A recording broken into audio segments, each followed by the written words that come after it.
اگر اپنی جگہ پر قائم رہے تو انسان اپنی رہنمائی کے لیے اپنے سے بڑا ذہن چاہتا ہے۔ کوئی تجربہ کار اور ماہر آدمی آ کر اسے رائے دیتا ہے کہ اس کالونی میں پلاٹس بک رہے ہیں اور بیٹے یہ نہیں یہ خرید لیں، تو وہ ایک منٹ سوچ کے پھر فیصلہ بدل دیتا ہے، اس لیے کہ وہ جانتا ہے کہ جو نصیحت کر رہا ہے اس کا تجربہ اور ذہن مجھ سے بڑا ہے۔ تو انسان اگر عقل قائم ہو اور شعور کام کرتا ہو تو اپنی رہنمائی کے لیے اپنے سے بڑا ذہن چاہتا ہے۔ کبھی محبت اور عقیدت اس بات پہ پردہ ڈال دے تو یہ کوئی قانون نہیں ہے، یہ اس کرنے والے کی اپنی مرضی یا مجبوری ہے۔ چیز سستی ہے اور بیوی کی فرمائش یہ ہے، ماں کی فرمائش یہ ہے کہ لا کے دو، تو وہ جانتا ہے کہ شہر میں یہ چیز نایاب ہے، بیچنے والا دکاندار غلط کام کر رہا ہے، گراں فروشی ہے، لیکن محبت مجبور کرتی ہے کہ 1 روپے کی چیز 10 روپے میں خرید لائے، کیونکہ اس کے پیچھے کسی کی خوشی مطلوب ہے۔ کبھی مجبوری ہو جاتی ہے کہ جھگڑا ہو گیا اور وہ کہتا ہے کہ تمہاری دکان اس میں ڈالتا ہوں، اور 1 کروڑ کی دکان ہے اور وہ کہتا ہے 90 لاکھ۔ تو یہ ایک الگ چیز ہے کہ آدمی مجبوری سے کوئی بات مانے یا محبت سے کوئی بات مانے، وگرنہ انسانی ذہن کو اللہ نے بنایا ہی ایسا ہے کہ وہ اپنی رہنمائی کے لیے اپنے سے برتر اور عالی ذہن چاہتا ہے۔ اس لیے یہ جتنی مذہبی رہنمائی ہے، جتنے وعظ اور نصیحتیں ہیں، اور جتنا یہ ممبر اور اس پہ بیٹھ کے کرنے والی تقاریر ہیں، یہ بسا اوقات اس کم درجے کی ہوتی ہیں کہ بچے ہنستے ہیں دل میں اور سوچتے ہیں کہ مولوی صاحب آپ کو دنیا کا پتہ نہیں، لیکن بولتے اس لیے نہیں کہ خوف ہے اگر کہہ دیا تو کفر کا فتویٰ لگے گا، یا پھر ادب ہے کہ نہیں بڑے ہیں جو کہتے ہیں بس سن لو۔ اس لیے مذہب کی دعوت، دین کی دعوت، شریعت کی دعوت اور لوگوں کو اللہ کے دین کے متعلق بتانے کے لیے یہ ضروری ہے کہ انسان کا ذہن سننے والوں کے ذہن پہ کوئی نہ کوئی کسی حیثیت سے بڑاپن رکھتا ہو، وگرنہ نہ کوئی سنے گا نہ کوئی مانے گا۔ اس لیے کہ نفس انسانی کو اللہ نے ایسا بنایا ہی نہیں۔ انسان اپنی عقل کے ساتھ چلتا ہے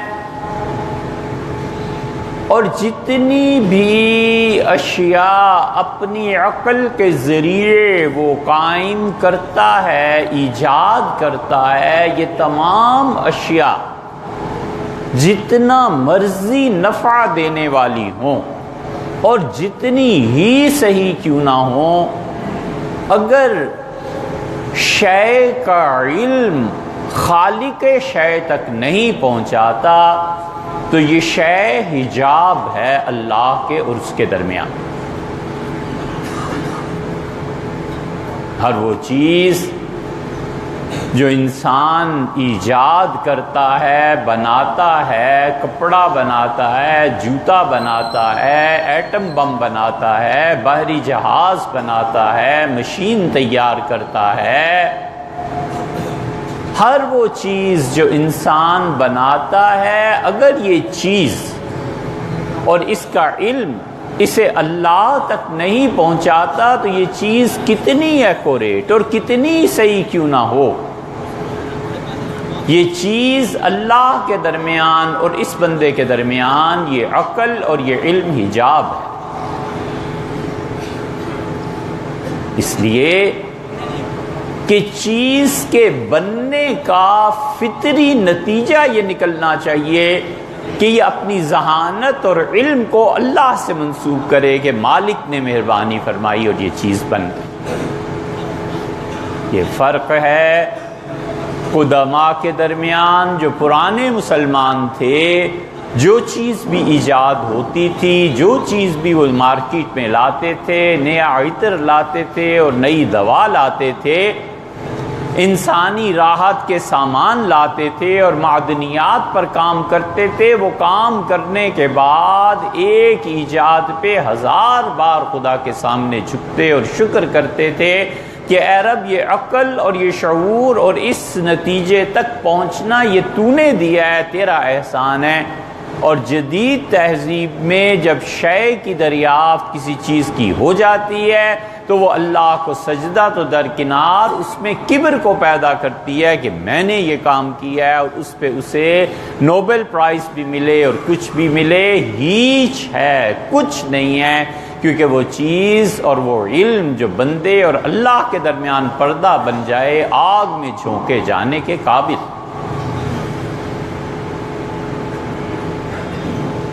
شے کا فطری نتیجہ یہ، چیز کے بننے کا فطری نتیجہ یہ ہے۔ نمک کھانے کا فطری نتیجہ کیا ہے؟ چینی اور میٹھی چیز کھانے کا فطری نتیجہ کیا ہے؟ یہی نا کہ آپ نے زبان پہ چیز رکھی اور ایک لمحے میں اس نے پورے احساس کی کیفیت کو بدل دیا۔ شوگر کی وجہ سے گر رہے تھے اور جو ہی شہد اور چینی میٹھی چیز زبان پہ آئی، دیکھتے ہی دیکھتے آنن فانن حالت تبدیل ہونا شروع ہوئی۔ یہ ان اشیاء کے فطری نتائج ہیں۔ اسی طرح جو چیز انسان کو ملتی ہے اس کا فطری نتیجہ یہ ہے کہ اللہ کے سامنے جھک جانا چاہیے۔ یہ جو کبھی کبھی پلیئرز آپ کے بے اختیار فتح کے نتیجے میں گراؤنڈ میں اللہ کو سجدہ کرتا ہے، اس کا فطری نتیجہ ہے کہ اس کے دل میں اللہ کے کرم، اللہ کے فضل اور اس کے ساتھ تعلق کی جوت جگی ہوئی ہے، اور وہ فوراً سجدے میں مجبور کرتی ہے کہ مالک آپ نے یہ فتح دلائی۔ اس لیے اللہ کی محبت اور انسانی نفس، یہ دو چیزیں ہیں جو آپس میں ٹکرانی چاہیے، حالات کے جبر سے نہیں، اپنے اختیار سے۔ حالات کے جبر سے محبت الہیہ اور انسانی نفس جب آپس میں ٹکراتے ہیں اور ایٹم بم سے بڑا دھماکہ ہوتا ہے تو بھی نفع انسان کو پہنچتا ہے، وہ چاہتا ہے اس گناہ کو کر گزرے اور پوری تیاری اس گناہ کے لیے ہے، اور پیسہ بھی ہے اور مال بھی ہے اور حالات بھی ہیں، اور پورا پروگرام بن گیا اور ٹائم طے ہو گیا کہ اس گناہ کو کرنا ہے، اور اچانک فون آیا کہ فلاں کا انتقال ہو گیا، ساری خوشی غارت ہو جاتی ہے۔ یہ جبر ہے حالات کا، یہ جبر ہے ماحول کا کہ گناہ نہیں کر سکتا۔ یہاں پہنچ کے حالات کے جبر کا جب خدا کی معصیت سے ٹکراؤ پیدا ہوتا ہے تو یہ ٹکراؤ اس کو اللہ کا قرب دیتا ہے۔ نہ ہو حالات کا جبر، حالات بالکل ٹھیک ہو اور اپنے اختیار سے نفس امارہ اور حب الہی ان دونوں کو ٹکرائے، اللہ کی محبت اور انسان کے نفس کی خواہش، خود تماشا دیکھے ٹکرا کے اس کا، یہ اللہ کا وہ قرب ہے جو کروڑوں نفلوں سے بہتر ہے، اور یہ اللہ کا وہ قرب ہے جو انسان کو بس اس زندگی میں ہی میسر آ سکتا ہے جب یہ چوٹ لگتی ہے اور دل چاہتا ہے کہ یہ گناہ کرے اور دل چاہتا ہے کہ یہ حرکت کرے، اور پیسے بھی، اسباب بھی، ماحول بھی، اور خدا کی محبت کے ساتھ آ کر ٹکر لگی کہ اللہ نے کہا ہے نہیں کرنا لہٰذا نہیں کروں گا، تم جو مرضی کر لو۔ یہ ہے جو اللہ اس تماشے کو خود دیکھتا ہے اور اپنے بندے کو شاباش دیتا ہے، اور قرآن کہتا ہے کہ وَنَهَا عَنِ النَّفْسِ، اور اس سے اپنے نفس پر قابو پایا، عن الہوا، اور اپنی خواہش پر عمل کرنے سے رک گیا۔ اللہ کہتا ہے فَإِنَّ الْجَنَّةَ هِيَ الْمَأْوَىٰ، ہم تمہیں اس کا ٹھکانہ جنت دیں گے، ہم تمہاری قدر کریں گے، کیونکہ اپنے اختیار سے کر رہا ہے نا، حالات کے جبر سے نہیں کر رہا، اپنے حالات کے جبر سے نہیں، اختیار سے۔ تو اختیاری اعمال میں زیادہ چیز ہے، ساری زندگی نماز پڑھتا رہے اور ایک دن رونا نہ آئے، کوئی پرواہ نہیں، کوئی پرواہ نہیں، اس لیے کہ اللہ کا قرب اختیاری اعمال سے ملتا ہے، کیفیات سے نہیں۔ اور رونا آ جائے ایک مثال ہے، اور وہ اللہ کی محبت پر مبنی ہو اور دل میں خدا کا اتنا خوف ہو، ہاں وہ ایک الگ کیفیت ہے۔ اسی لیے صحابہ کرام رضی اللہ عنہم قرآن نہیں سن سکتے تھے۔ حضرت ابوبکر رضی اللہ عنہ کے متعلق صحیح بخاری میں آتا ہے کہ جب بھی قرآن پڑھا جاتا تھا لا یملک عینیہ، حضرت ابوبکر رضی اللہ عنہ اپنی آنکھوں پہ قابو نہیں رکھ سکتے، بے اختیار رونے لگتے، بجلی کی طرح ادھر آن ہوئی اور ادھر اس کا اثر ظاہر ہوا، ادھر قرآن شروع ہوا اور ان کی آنکھوں سے آنسو ٹپکنے لگے۔ حضرت رسالت پناہ صلی اللہ علیہ وسلم کی کبھی کبھی یہ کیفیت ہوتی تھی، تہجد کی نماز پڑھ رہے تھے اور آپ جب اس آیت پر پہنچے کہ ان تعذبہم فإنہم عبادک، اللہ اگر تو انہیں عذاب دے، اللہ یہ تیری ہی مخلوق ہے، تیرے ہی بندے، اور اے رب اگر تو معاف فرما دے تو تیرا شیوا، تیری شان، اللہ معافی کرنے کی ہے۔ ساری رات گزر گئی اس ایک آیت کو بار بار پڑھتے رہے اور روتے رہے۔ وَإِذَا سَمِعُوا مَا أُنزِلَ إِلَى الرَّسُولِ، اور جب یہ سنتے ہیں اس قرآن کو جو ہم نے رسول صلی اللہ علیہ وسلم پہ نازل کیا ہے، تَرَىٰ أَعْيُنُهُمْ، تم ان کی آنکھوں پہ غور کرو، تَفِيضُ مِنَ الدَّمْعِ، آنسوؤں سے ٹپکنے لگتی، آنسو ٹپکنے لگتے ہیں۔ یہ جو آنکھیں نم ہوتی ہیں اور آنسو ٹپکتے ہیں تو اس کا مطلب یہ ہے کہ اس نے محبت سے بھی بڑھ کر معرفت کی منزل پر قدم مارا ہے۔ یہ محبتیں بہت بہت اللہ کا قرب دینے والی ہیں، یہ محبتیں ہی ہیں جو گرمی کے روزے رکھواتی ہیں، اور یہ محبتیں ہی ہیں جو سردی کی راتوں میں نمازوں کو لمبا کرتی ہیں۔ اس لیے محبت کا فطری نتیجہ یہ ہے کہ عبادت کرتا ہے۔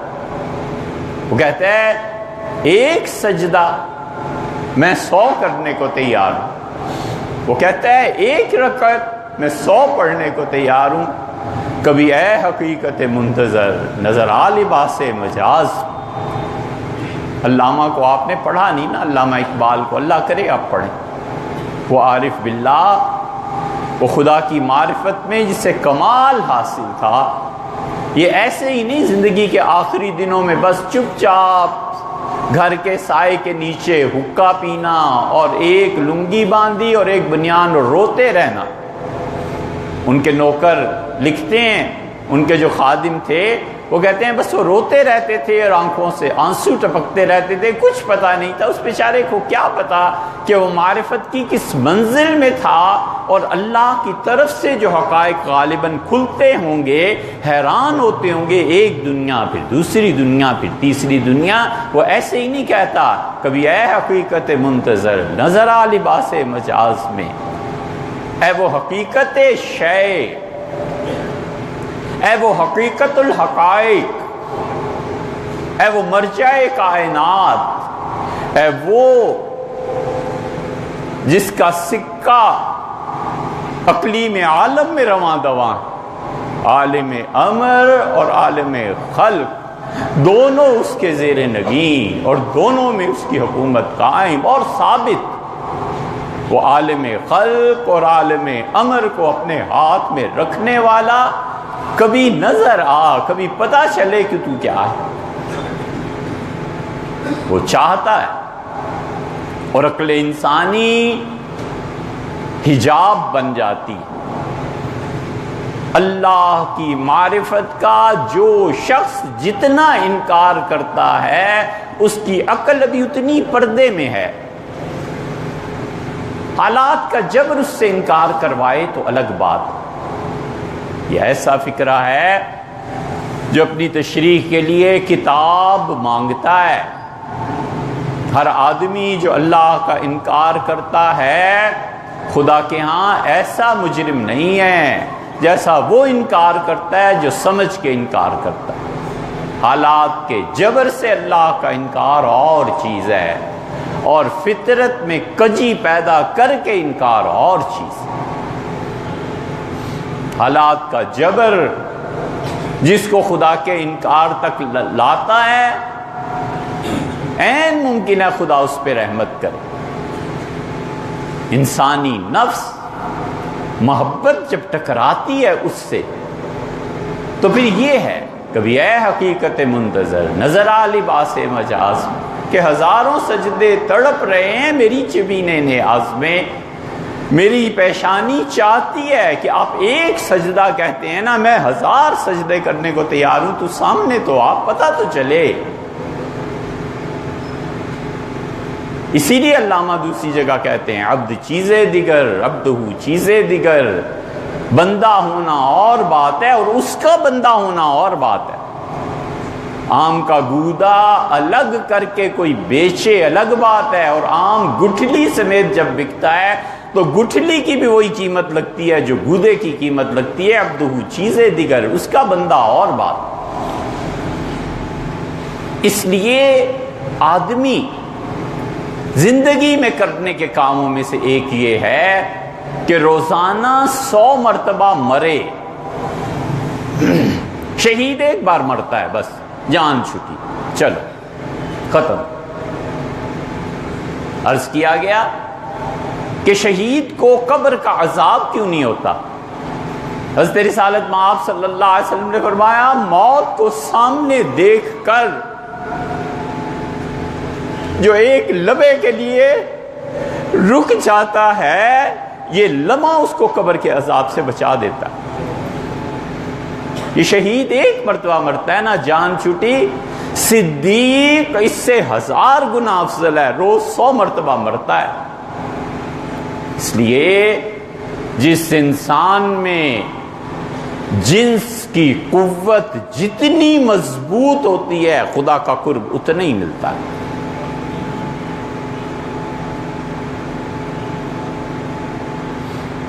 لوگ جانتے نہیں ان حقائق کو، اس سے حیران ہوتے ہیں کہ یہ کیا روایتیں ہیں کتابوں میں۔ جانو ان روایات۔ عبداللہ ابن عمر رضی اللہ عنہ کہتے تھے کہ حضرت رسالت مآب صلی اللہ علیہ وسلم کے بعد مجھے نہیں علم کہ جنس میں کسی کو اتنی قوت ملی ہو جتنی مجھے ملی ہے، اور میرا حال یہ ہے کہ میں روزے کا افطار صبر نہیں کر سکتا بیوی کے پاس چلا جاتا۔ جتنی طاقت اللہ کسی کو دیتا ہے اتنا ہی خدا کی محبت کا ٹکراؤ بھی ہوتا ہے۔ حقیقت یہ ہے کہ وہ اسے گناہ کی طرف دعوت دیتی ہے، اللہ کی محبت اسے روکتی ہے، اور خدا دیکھتا ہے کہ میری محبت کی وجہ سے یہ گناہ میں نہیں پڑ رہا نا، اللہ اسے اپنا قرب دیتا ہے اتنا ہی جتنی بڑی قربانی۔ انسانی زندگی کا اصول ہے کہ عروج بقدر قربانی،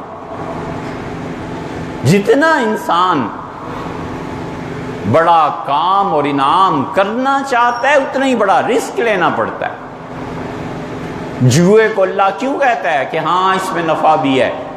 کیونکہ جواری داؤ پہ مال لگاتا ہے، اور عین ممکن ہے کہ کروڑوں پتی ہو جائے، اور عین ممکن ہے کہ ہاتھ جھاڑ کے کپڑے اتار کے میں جوا خانے سے نکلے۔ زندگی یہ ہے کہ آگے بڑھتا ہے اور دعوت دیتا ہے خدا کی محبت کو کہ میرا امتحان چاہیے، شروع کریں۔ کبھی چیلنج نہ کرے کہ وہ مالک کی بات الگ ہے، کبھی بھی یہ کہنا نہیں چاہیے، مگر جب خدا کے انعامات برستے ہیں تو پھر اس سے پوچھو کہ وہ کیا سکھاتے ہیں۔ محبت خود جواب سکھاتی ہے۔ محبوب اور محبت کرنے والے کو بھی کبھی پوچھنا پڑتا ہے کہ آپ کے لیے آج رات میں انتظار کروں نہ کروں، فون آئے گا نہیں آئے گا، وہ تو ایک فطری چیز ہے یار، انتظار کرنا ہی ہے۔ محبتیں اپنے آداب سکھانے کے لیے غیر کی تعلیم کا محتاج نہیں ہوتی، وہ خود سکھاتی ہے کہ کیا چیز۔ اسی لیے حضرت ایوب علیہ السلام جھوٹ بولتے ہیں جو کہتے ہیں کہ ان کے جسم پہ کیڑے پڑ گئے تھے اور یہ کہہ گئے ہو گیا اور یہ ہو گیا، سب جھوٹ ہے۔ اللہ کا نبی کبھی جسمانی اور روحانی کسی ایسے عیب میں مبتلا نہیں کیا جاتا کہ خلق خدا اس سے دور ہو۔ اگر خلق خدا ہی اس سے دور ہو جائے تو یہ دعوت کا کام کب کرے گا؟ یہ نہیں ہوا کرتا۔ اس لیے محققین نے لکھا ہے یہ سب جھوٹ ہے۔ حضرت ایوب علیہ السلام کے متعلق صحیح تر بات ہوا ہے جو حضرت رسالت پناہ صلی اللہ علیہ وسلم نے خود ارشاد فرمائی، بس کسی مشکل میں پڑ گئے، قرآن کہتا ہے عبد من عبادنا، میرے بندوں میں سے ایک بندہ تھا، اپنی طرف نسبت کی نا، میرا بندہ تھا، انا وجدناہ صابرا، ہم نے اسے بڑا صبر کرنے والا، نعم العبد، میرا کیا ہی اچھا بندہ تھا، مجھے بڑا پسند تھا یہ اپنا بندہ، انہ اواب، بار بار مجھ سے دعا، بار بار میری طرف پلٹتا تھا، رجوع کرتا تھا، وہ جہاں بھی گیا لوٹا تو میرے پاس آیا، جو بھی مشکل تھی اس میں میری طرف آتا تھا، بس یہی بات ہے اچھی میرے ہر جائی۔ حضرت رسالت پناہ صلی اللہ علیہ وسلم فرمایا، اور قرآن میں بھی ہے کہ اسے کہا ہے میرے رب اب تو شیطان کی اتنی ہمت پڑنے لگی ہے کہ وہ مجھے اپنے برے منصوبوں کا شکار کرنا چاہتا ہے۔ انی مسنی الضر، میں پریشان ہو گیا ہوں، وانت ارحم الراحمین، کیا حسن ادب ہے، کیا حسن ادب ہے۔ بس یہ کہا کہ اے رب آپ سب سے زیادہ مہربان ہیں، میں تکلیف میں ہوں، میری پریشانی۔ اللہ تعالیٰ نے فرمایا، ہم نے کہا ارکض برجلک، پاؤں مار زمین پہ، انہوں نے زمین پہ پاؤں سے ٹھوکر ماری، ہم نے کہا ٹھوکر ماری ہے، انہوں نے ٹھوکر ماری اور چشمہ پھوٹ پڑا پانی کا، ہم نے کہا مغتسل، اس سے نہا لیجئے، بارد و شراب، مناسب ٹھنڈک کے ساتھ ہے، اور اسے پی لیجئے۔ جب پی رہا تھا وہ بندہ پانی اور نہا رہا تھا، آپ پھول کی پتیاں برساتے ہیں نا کسی کے آنے پہ، اللہ کو اتنی محبت تھی اس بندے سے کہ رسول اللہ صلی اللہ علیہ وسلم صحیح بخاری وغیرہ میں آیا سونے کی ٹڈیاں برسنے لگی۔ یہ گراس ہاپر بڑا ٹڈا ہوتا ہے نا سبز رنگ کا، سونے کے بنا کر اللہ نے فرشتوں کو کہا اس پہ نچھاور کرو میرے بندے پہ، ہم اتنے خوش ہیں۔ انہوں نے نہانا چھوڑ کے چادر بچھائی اور سونا جمع کرنے لگے۔ اللہ نے وہی کی اور اللہ نے کہا لم مغنیتم، ہم نے اتنا کچھ آپ کو دے دیا ہے، یہ کیا ضرورت ہے سونا جمع کرنے کی؟ محبت نے جواب سکھایا اور کہا وَلَٰكِن لَا غِنَىٰ بِي عَن بَرَكَتِكَ، اللہ یہ ٹھیک ہے آپ نے بہت کچھ دے دیا ہے، لیکن آپ مہربانی فرمائیں اور میں اپنا دامن تنگ کر لوں، یہ کیسے ممکن ہے؟ آپ کی رحمت کو تو سمیٹنا چاہیے۔ یہ محبت الہیہ ہے، جب نفس امارہ سے ٹکراتی ہے تو جتنا نفس مضبوط ہے اتنی ٹکر زیادہ شدید لگتی ہے، اتنا ہی قرب اللہ کا حاصل ہوتا ہے۔ انسان کا نفس امارہ گھوڑا ہے، جتنا گھوڑا اچھا مضبوط ہوگا اتنا ہی جلدی بھاگے گا، منزل تک پہنچائے گا، اور عین ممکن ہے یہی گھوڑا پلٹ دے اور اوپر بیٹھ جائے، مر جائے گا سوار۔ اور گھوڑا اگر مریل ہے، خواہشات ہی نہیں ہے، کوئی گناہ کا ٹنٹا ہی نہیں ہے، کوئی چنتا ہی نہیں ہے، گناہ کی مسئلہ ہی نہیں ہے، تو پھر قرب بھی اتنا ہی کم۔